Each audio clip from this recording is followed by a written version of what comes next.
La imprenta primitiva, lo que consideramos el origen de todas las posteriores evoluciones de esta actividad económica, es una actividad productiva que en realidad encadena una serie de procesos que tienen como último fin obtener un producto impreso. Desarrollada desde mediados del siglo XV, una de sus partes más importantes es la composición tipográfica, en cuanto que tiene que fidelizar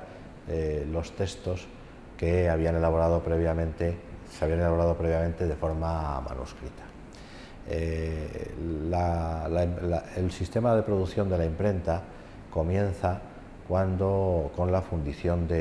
creación de los tipos y su fundición. La creación de los tipos se hace diseñando estos y pasando ese diseño sobre unos punzones de acero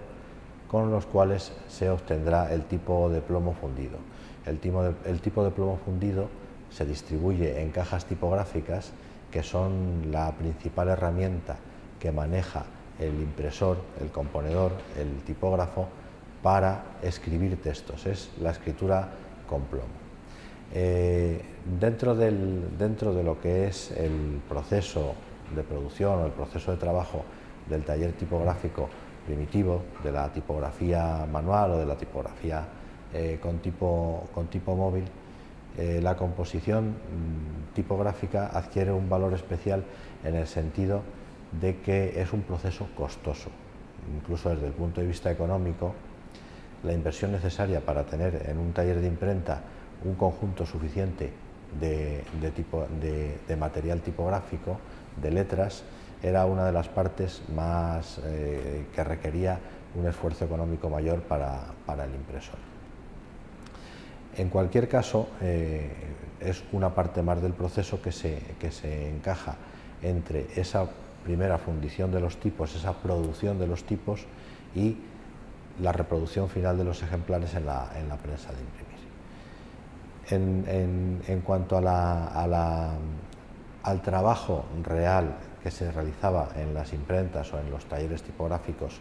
en la época que estamos tratando, de la imprenta manual, de la Biblia políglota, los procedimientos han variado poco hasta el siglo XX prácticamente. En principio, una vez que existía dentro de la imprenta las suficientes cajas tipográficas y el suficiente surtido de letras de plomo para componer algunas páginas de los textos que había que reproducir, el tipógrafo preparaba el original y lo colocaba a la vista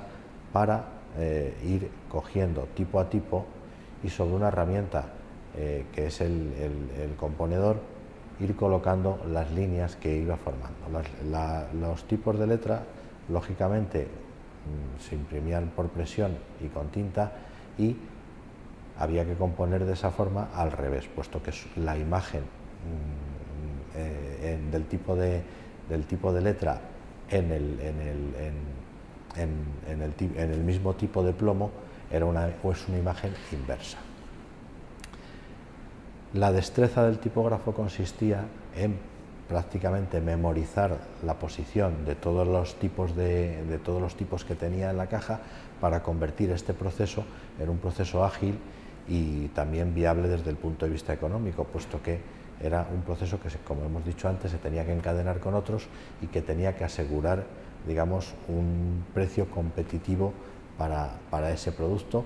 que tenía que competir con el producto manuscrito de las copias de libros manuscritas. Una vez que se componían diversas líneas, se iba pasando a unas tablas de madera especialmente preparadas para ello, y con eso se iba formando el molde tipográfico. El molde tipográfico constituía una página completa de ese texto que se estaba reproduciendo. Con varios moldes tipográficos se articulaba lo que era una plana, o que se podía imprimir de una sola vez en la prensa, es decir, lo que se denomina técnicamente la forma tipográfica. El proceso de de copia con tipos de plomo que seguía el tipógrafo, una vez colocado el original frente a él con unas piezas de madera llamadas divisorios, consistía en ir cogiendo pieza de letra a letra, ir colocándolas en el componedor. Previamente en el componedor tenía que haber marcado y tenía que haber planificado el ancho de lo que se denomina en tipografía de la caja tipográfica. En el caso de la Biblia políglota es un trabajo especialmente complejo, puesto que las páginas de la Biblia albergan distintos tipos de cajas tipográficas. Al comprender varios idiomas, cada texto de cada idioma tiene una caja tipográfica diferente, incluso en los anchos, y además los tipos son de diferentes medidas, y eso hace que la labor previa de planificación tipográfica fuera especialmente importante.